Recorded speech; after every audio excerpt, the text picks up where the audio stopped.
On est en période de rentrée scolaire et évidemment, vous allez vous demander qu'est-ce qui est intéressant à mettre dans son sac d'étudiant. Donc que ce soit un ordinateur portable, une tablette, que ce soit par rapport à ton téléphone, à tes appareils photo ou à tes écouteurs et casques audio. On va parler de tout ça dans cette vidéo.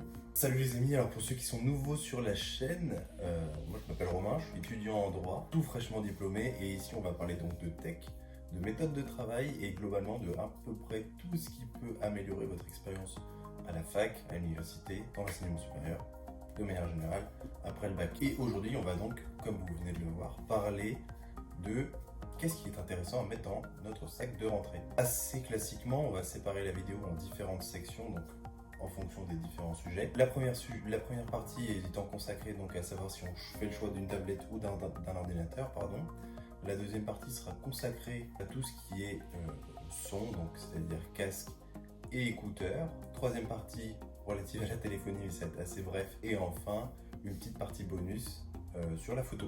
Alors, s'agissant du premier sujet, de savoir est-ce que je vais faire une tablette ou un ordinateur. Évidemment, personnellement, pour moi, ça revient à m'interroger sur le fait de savoir si je préfère utiliser un iPad Pro ou si je préfère utiliser mon MacBook. Clairement, on va faire une vidéo spéciale qui va adresser ce sujet de savoir iPad Pro ou MacBook, parce que c'est un sujet qui est hyper riche et qui évolue à chaque mise à jour de iPadOS. Donc pour répondre assez rapidement, donc si je devais en garder qu'un, donc entre le MacBook Pro et l'iPad Pro avec lequel je filme, pour des questions tout simplement d'efficacité et de fonctionnalité, je choisirais le MacBook Pro à l'heure actuelle parce que mon travail est très orienté sur beaucoup de textes à prendre à l'ordinateur et à taper sur clavier.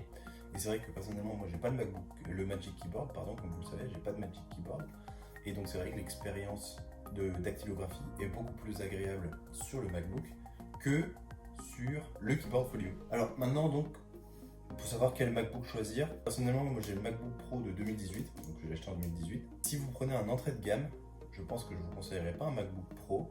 Premièrement, je vous conseillerais un MacBook Air à l'heure actuelle, mais surtout je vous conseillerais d'attendre quelques semaines, puisque les MacBooks avec le silicone, donc les puces Apple, vont pas tarder à être annoncées, globalement dans quelques jours ou quelques semaines selon la date à laquelle cette vidéo va sortir. Donc pour moi, je vous dirais, attendez un petit peu. Et surtout, lorsque vous achetez un produit Apple, n'oubliez pas d'aller en bas de la page et d'aller vous connecter sur Apple Éducation, parce qu'il y a des remises qui sont super intéressantes, surtout dans cette période de rentrée. C'est-à-dire que par exemple, je crois que si tu achètes un MacBook, tu vas avoir des AirPods offerts et des AirPods Pro si tu rajoutes genre 50 ou 100 balles. Donc vraiment, allez-y, c'est super intéressant. Et surtout, n'hésitez pas à en profiter, hein, c'est fait pour ça. Il vous suffit juste de rentrer vos identifiants de fac et vous avez directement accès à ces super offres. Et en plus, vous avez genre 5 ou 10% de réduction sur le prix des ordinateurs, donc c'est carrément trop top.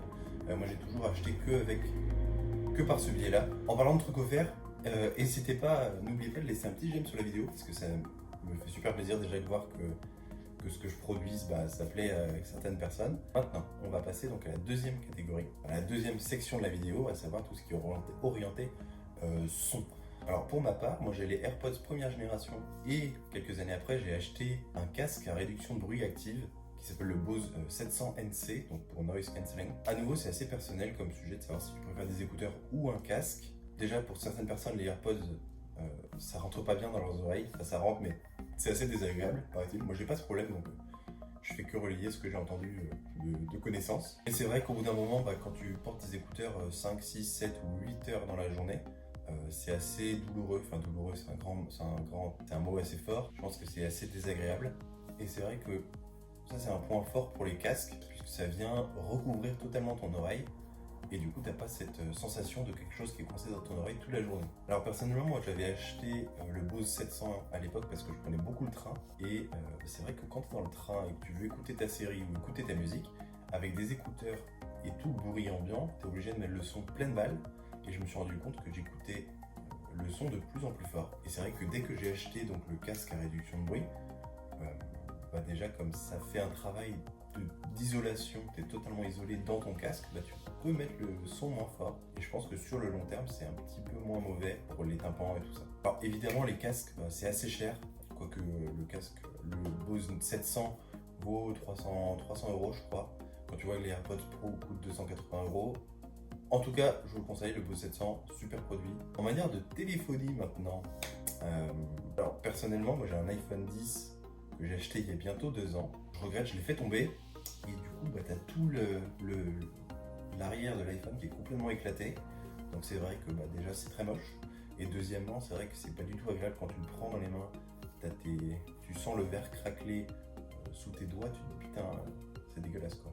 Et oui, je pense que je compte upgrader pour l'iPhone 12 courant novembre. Donc après, c'est vrai, niveau téléphonie, moi ce que je vous conseille, c'est un peu biaisé parce que clairement, je n'ai eu que des iPhones depuis toujours.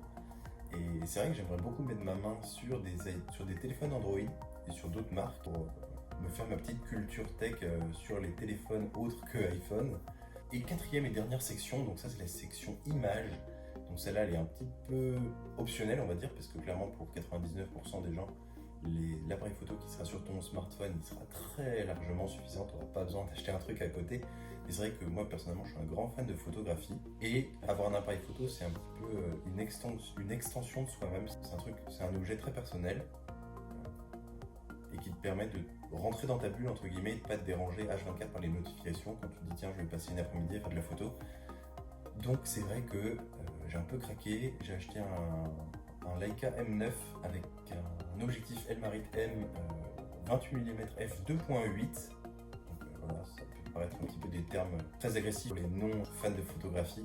Alors voilà, c'était une vidéo un petit peu plus courte que d'habitude. J'espère que ça vous a plu. N'hésitez pas à laisser vos avis dans les commentaires sur ce que vous mettez vous dans votre sac de rentrée, de laisser un petit j'aime, de vous abonner. Et sur ce, on se retrouve dans la prochaine vidéo. Allez, salut!